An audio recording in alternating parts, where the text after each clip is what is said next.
3x squared plus 9xy minus 462y squared. All right. Katie, what's the first thing we look for? What's the first thing we look to do?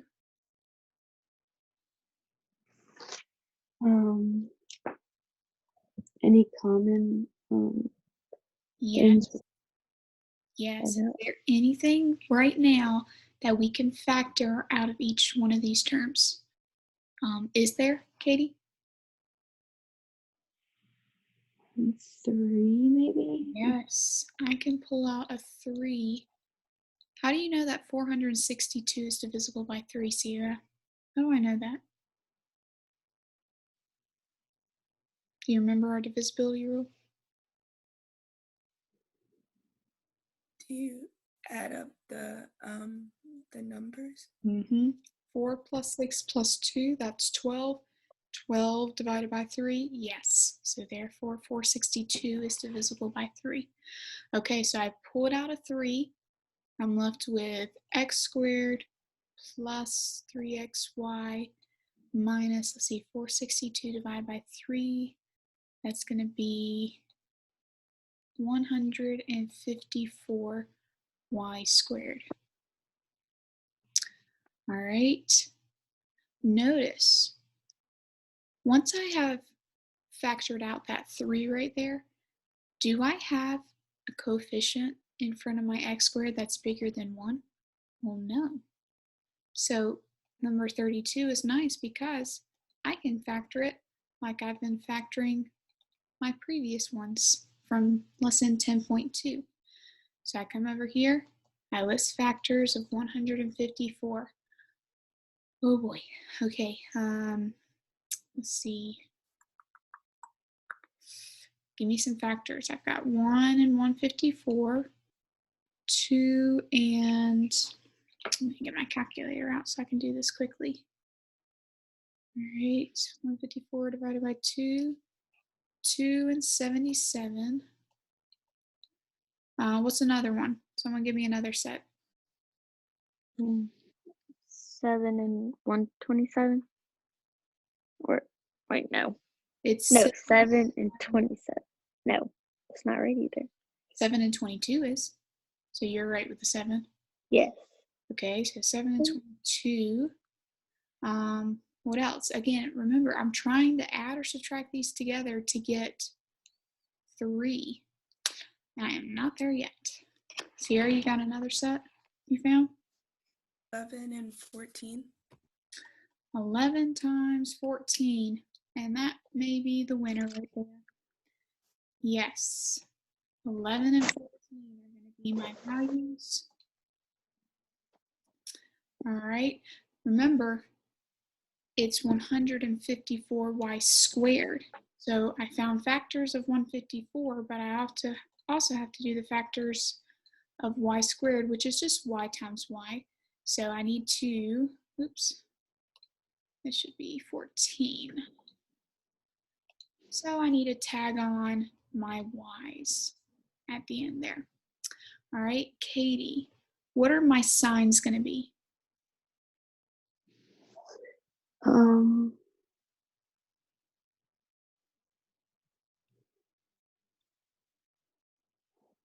Positive and then negative. Okay, I want to combine 11y and 14y together, or I need to combine 11 and 14 in order to get a positive 3. Oh. So which one has to be negative and which one has to be positive? The 11 has to be negative and the 14. Good. Negative 11, positive 14. A negative 11 times a positive 14, that will get me negative 154. And negative 11 plus 14 will give me positive 3. All right, let's see here. Anything else I can factor out? No. That's my answer. So notice, Katie, if you would have not known to factor out that 3 there at the very beginning, then your first term in your trinomial would have had a 3 as its coefficient. Then you would have had to do all those steps, multiply the a value times the c value, get factors of that one now. But notice, because we factored out the 3, my first term here now has a coefficient of 1, which means I can factor it like regular. I don't have to go through all those steps. Much easier if you can get your first term a coefficient of 1. Do you see the difference between this one and, say, number 31 or number 30, where Yes, ma'am. you don't have coefficients? Okay. All right. Any other questions on homework? All right. So that we can get into the new lesson, which I'll tell you about that in a second. I will try to take pictures, send you pictures to grade 12.3 or 10.3. Not grade it, but just check your answers. Make sure that you have the right answers there. So let's get on to 10.4 if you want to follow along. All right, 10.4. If you remember from previous lesson, where when we would, let's see,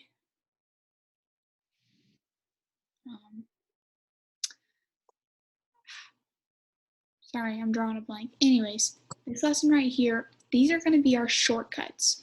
So remember, oh, that's what it was. Remember when we had, if we were adding together a plus b, or, excuse me, this should be x plus y.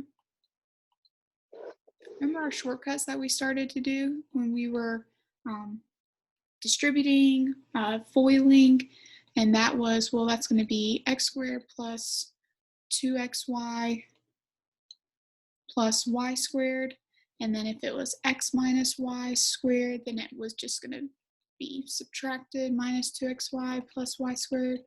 And then if we had the conjugate, it was going to be x squared minus y squared. Y'all remember that?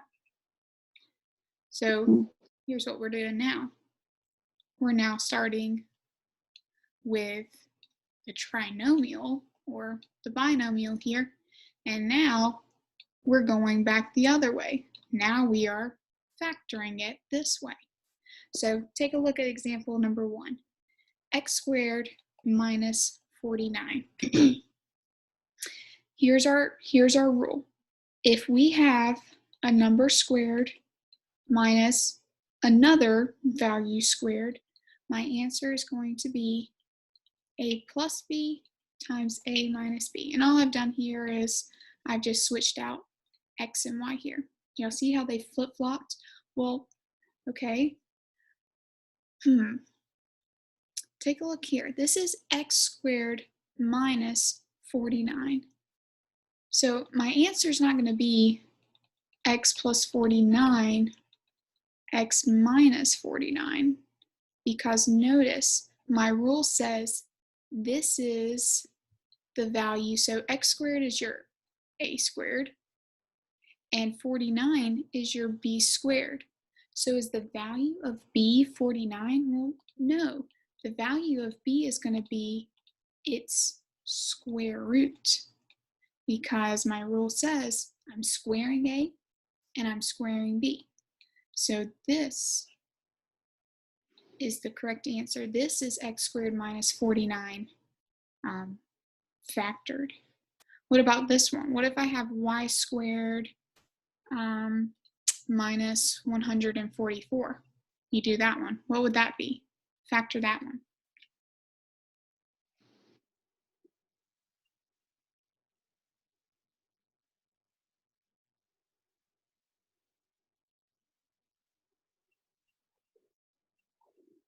X. We got y minus 12 times y plus 12, because again, here's my formula up here. A is being squared, B is being squared, but when I factor it, I just want the A value and I just want the b value. So we have to take the square root of y squared. What's the square root of y squared? Just y, minus the square root of 144, which is 12, all right? So we're not subtracting those there, but we're just finding the square root of those because now I know, okay, my a value is y and my b value is 12. This is called the difference of squares. Right? If we have the difference, the subtraction of two squares, y squared, we can take the square root of 144. That's the same as saying 12 squared. All right, let's do another one. So there's one. Now let's talk about, what about those top two up there?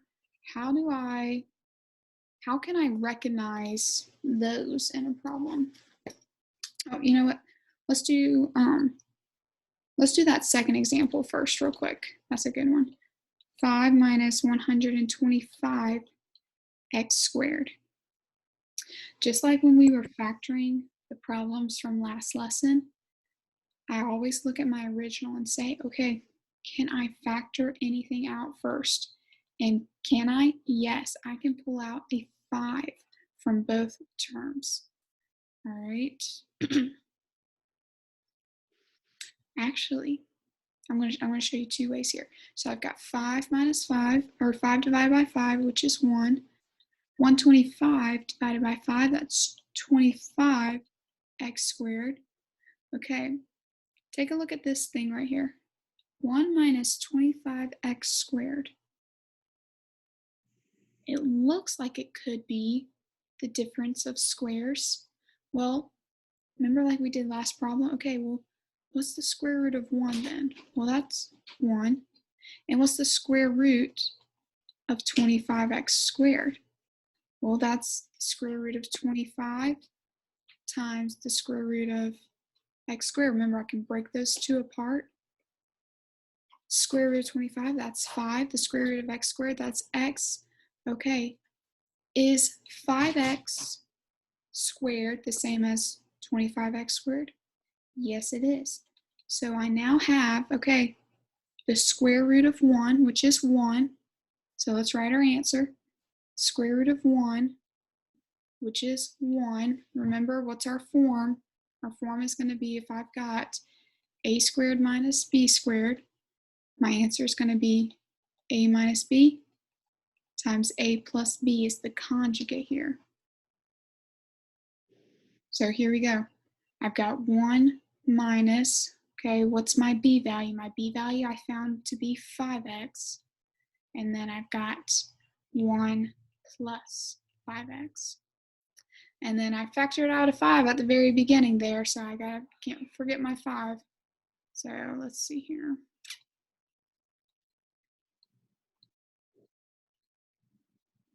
So there we go.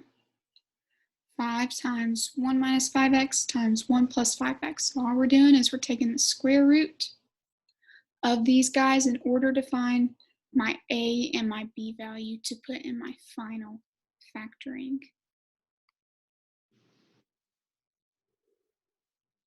We'll do some example problems in just a few minutes. All right, here we go. Now, let's get on to the other two types of perfect square trinomials. So here we go.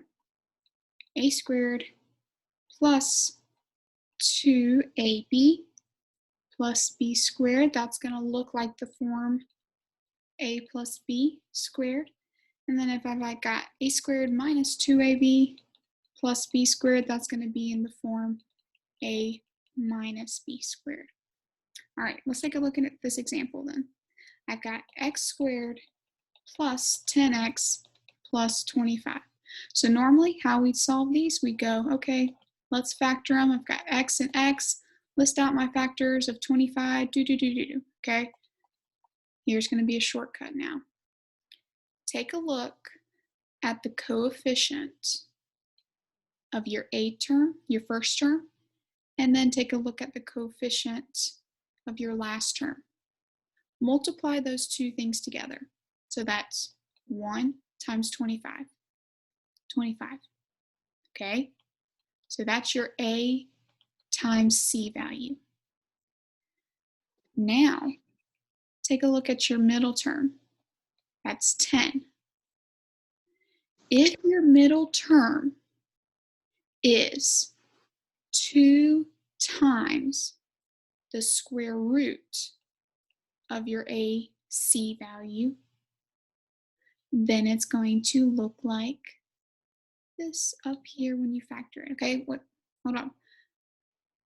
Multiply the first coefficient of your first term times your last term. So that's multiply A times C. What is A times C? That's 1 times 25, that's 25. Okay. Take the square root of that number. Square root of 25.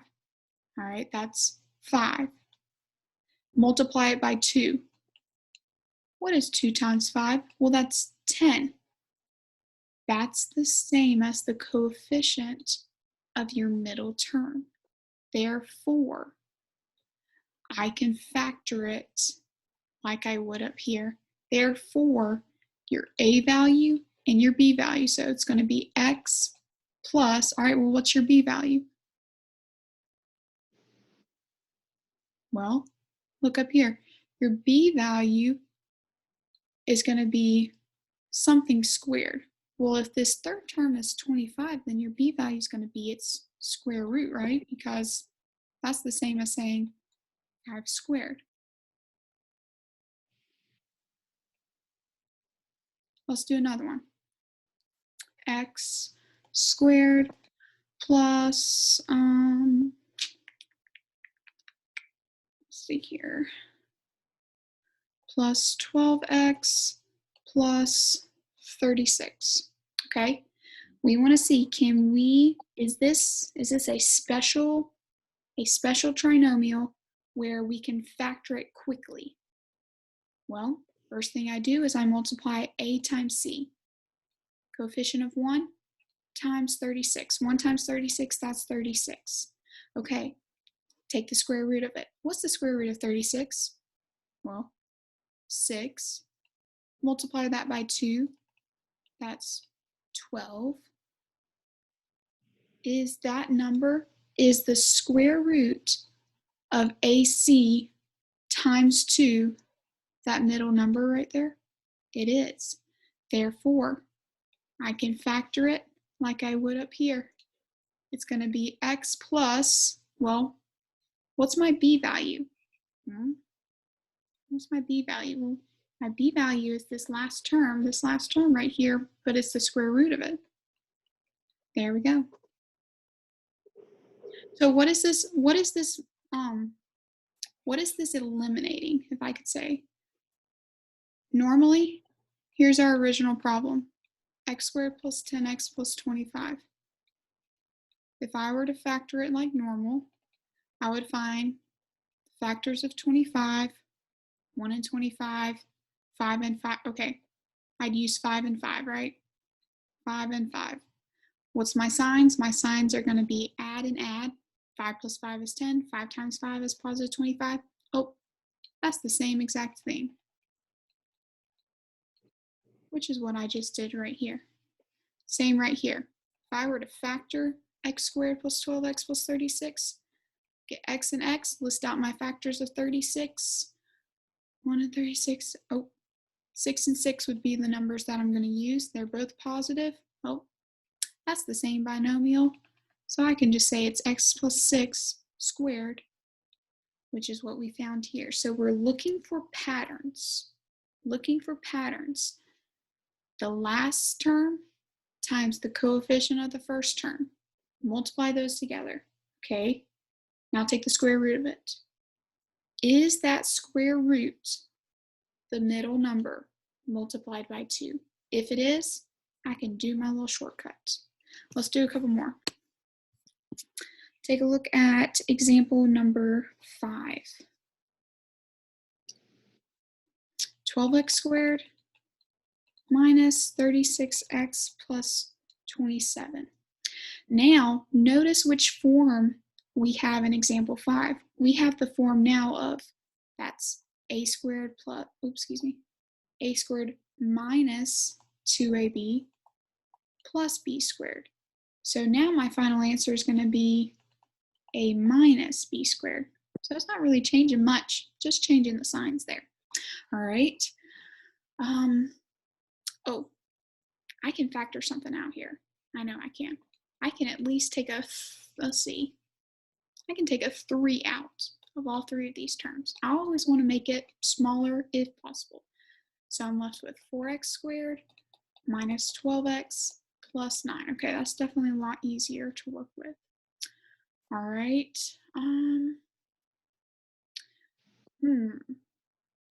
I don't have a coefficient of 1 out in front of my first term, though. Well, that's okay. Still multiply the coefficient of your first term times your last term. So that's 4 times 9, which is 36, correct? All right. Take the square root of 36. What is that? 6. What is the square root of that number times 2? Well, it's 12. Is that number right there in the middle? It is. Therefore, okay, here we go. We got to be careful here. I can now write a minus b. So here's my answer. It's going to be in the form a minus b squared. But we have to be careful with what our a value is and what our b value is. Notice here, the a value is going to be my first term, which is, so it's 4x squared. This is my first term in my trinomial, 4x squared. That's my first term. But that's a squared. I don't want a squared. I just want a in my final answer. So how do I go from a squared to a? What did I do? I took the square root of it. All right, take the square root of 4x squared. So that's the square root of 4 and the square root of x squared. What's the square root of 4? That's 2. Square root of x squared, that's x. So now my a term is 2x. Take a look at this b right here. B is going to be my last term, which is 9, but 9 represents b squared. I just want b in my final answer, so I have to take the square root of 9, which is 3. 2x minus 3 squared is my final answer. Let's do one more, and then we're just going to do problems, okay? The more we do, the more it will come to us. X to the 6th, y to the 4th, minus 8x cubed, y squared, and z. Oh, we are going to have to do some factoring. Plus 16z squared. Oh boy. All right.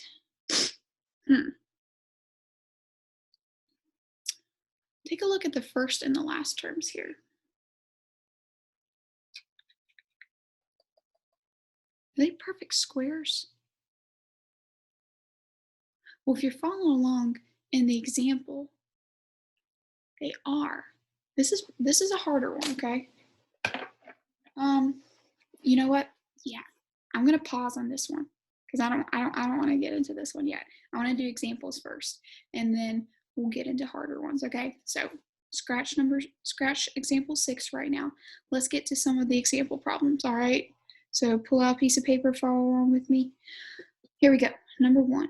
Fill in the missing parts of each factorization. So y squared minus 144. Are these both perfect squares? Can I take the square root of y squared? And can I take the square root of 144? Yes. Square root of y squared is y. Square root of 144 is 12. So therefore, let's fill in the blanks. My signs are going to be positive and negative. Again, that's the rule. If you have this specific pattern, if you are subtracting perfect squares, my final factoring will be y plus 12, y minus 12. Let's do another one. Number 3.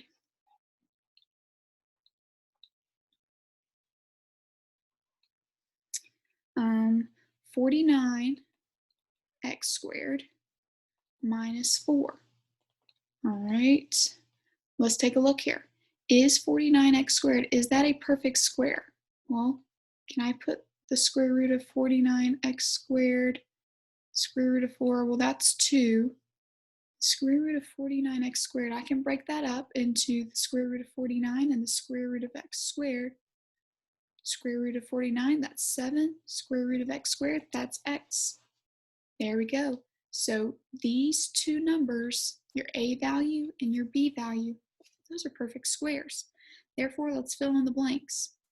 7x, which is the square root of 49x squared. Remember, this is in the form a plus b and a minus b. All right. What's my b value? Well, I had to take the square root of it, so it's 2, 7x plus 2 times 7x minus 2. Doesn't matter which one you put first. If you put 7x minus 2 first and then 7x plus 2, both of them will work. All right, let's try number 5. Here, you do number 5, and then I'll ask you the answer.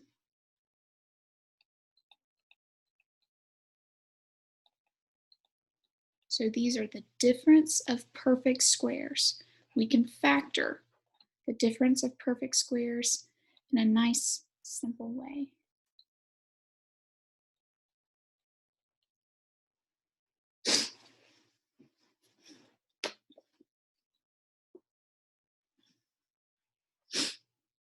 Katie, what'd you get for the first blank?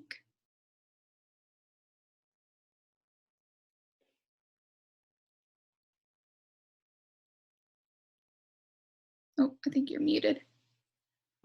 Oh, sorry about that. That's all right. What'd you get for the first blank here?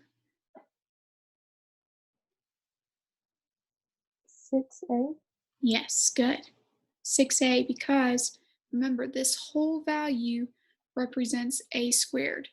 This whole value represents b squared. For my final answer, I just want the form a minus b, a plus b. So this whole thing is a squared. So how do I just get a? I have to take the square root of it. And then here, how do I just get b? Take the square root of 49. So this one should be plus 7. 6a minus 7 times 6a plus 7. Good. All right, here we go. Number 7. Identify the perfect square trinomials by writing yes or no and justify your answer. So we're not actually factoring these, but we want to see, okay, are these perfect square trinomials? We're going to do the same process.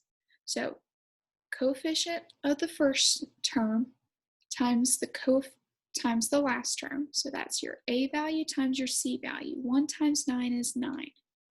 All right. Harley, do you remember the next step? What do we have to do next?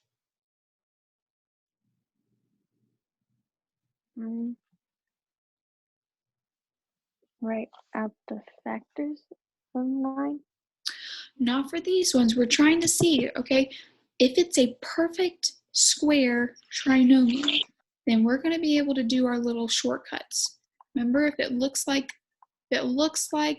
this, then it's going to factor into a plus b squared. If it looks like this, then it's going to factor into a minus b squared. So we're just trying to find, can we do this little shortcut here? So take the first term, multiply it by the last term, we get 9. Take the square root of that. What's the square root of 9? 3. 3. Okay. Is this middle term right here, this middle coefficient, is that the square root of this number right here times 2? What's 3 times 2? 6. 6. Is that the same number?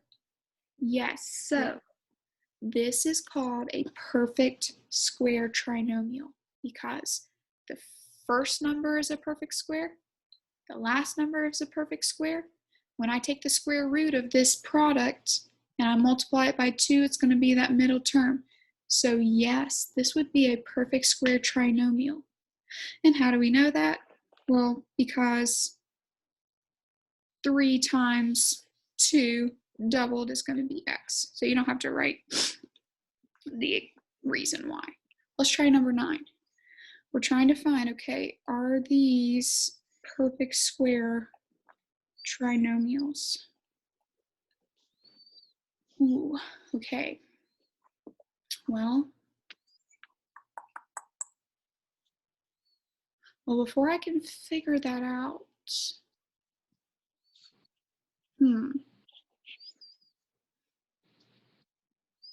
one, I could divide a y out, right? I could factor a y out of all these first. We don't have to solve it, but this will help us. So that's minus xy plus 16y.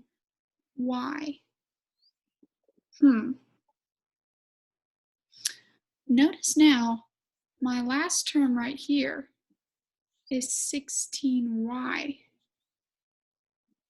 16y, is that a perfect square? Can I take this? Well, I can take the square root of 16, but can I take the square root of y? No. No. So is this a perfect square trinomial? No, it's No. not. It's not. Huh. Let's try another one. Number 11. 4x squared minus 10x plus 25. All right. I can't factor anything out. So let's take a look here at my first and my last terms. 4x squared and 25. All right. So 4 times 20. Well, first off, are my first and my last terms perfect squares? Can I take the square root of 4x squared? Can I take the square root of 25? Square root of 4x squared is 2x. Square root of 25 is 5. All right, so take the first and the last coefficients. 4 times 25, that's my a and my c value. 4 times 25, that's 100. Take the square root of that, which is 10. But, oh, what did I forget to do?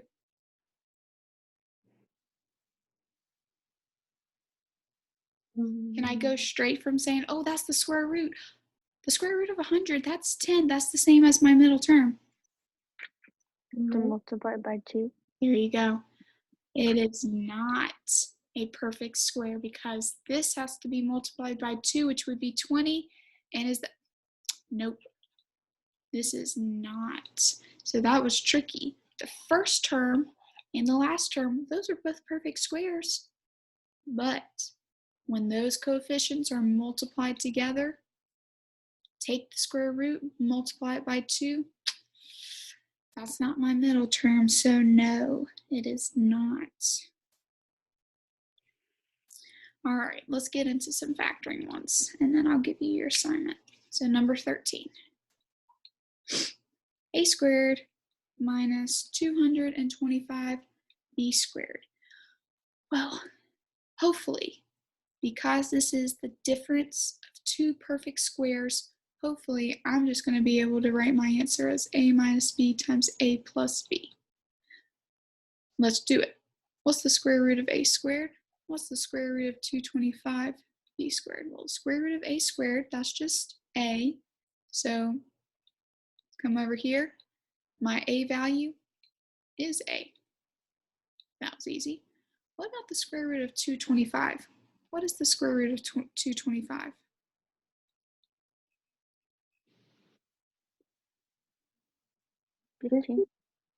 What is it? 15. Not 15. 15.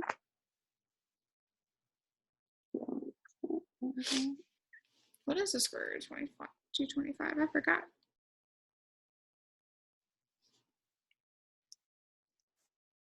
Wait, Yes, I'm sorry. I'm thinking cube root. Yes, it is 15. I'm sorry. Square root of b squared? Well, that's b. So my b term is 15b. Put my negative and my positive in there. And there we go. All right, x squared minus 6x plus 9. All right, well, let's take the coefficients of my first and my last terms. A times c, that's 1 times 9, that's 9. Square root of 9 is 3 times 2 is 6. Is that my middle term?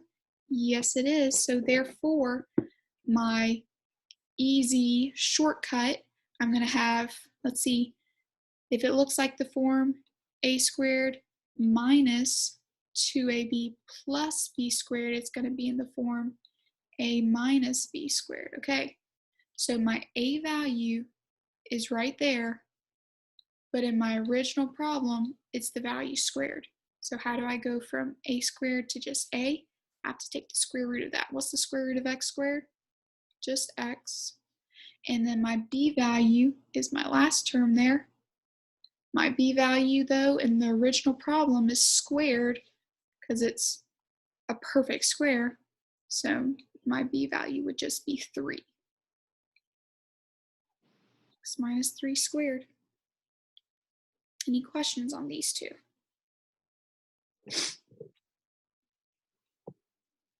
Okay. Number 8.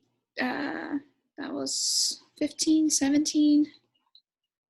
X squared minus 16x plus 64. Okay, it's looking like the first and the last terms are perfect squares. 8 times c, that's 64. Square root of 64 is 8. 8 times 2 is 16, which is my middle term. Yay! This one's going to factor nicely. My a value minus my b value. My a value is x. My b value is going to be the square root of that one, which is 8. So x minus 8 squared. A lot easier doing it this way. All right, and then number 19, a squared minus 10ab plus 25b squared. Anything? Nope. Can't factor anything out right now. All right. Let's do the coefficient of, let's see here.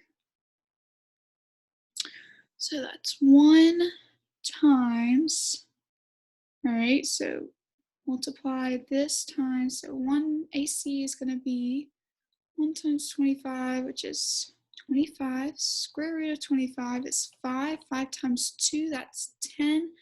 That's my middle term there.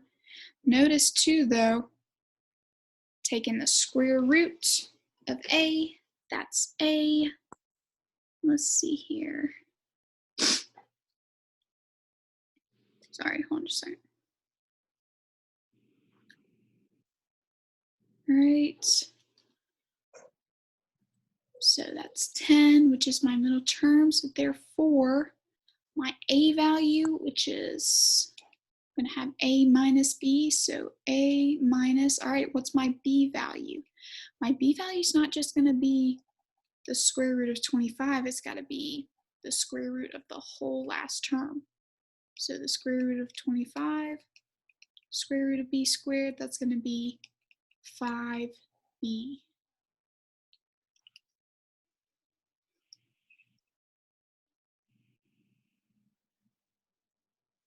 All right. Notice here too, when we start multiplying a and c together, notice my middle term has variables with it, correct? If those two variables weren't there, which is the square root of that one and the square root of that one, square root of a squared is a, square root of b squared is b. If I didn't have those two variables in the middle there with the 10, that one, this method wouldn't work. We couldn't use our special formulas there. All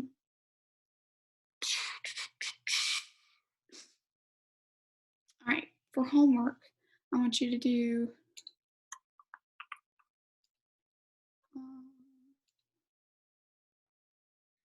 Page 422, numbers 2 through 24, the even. All right. 2 through 24, the even.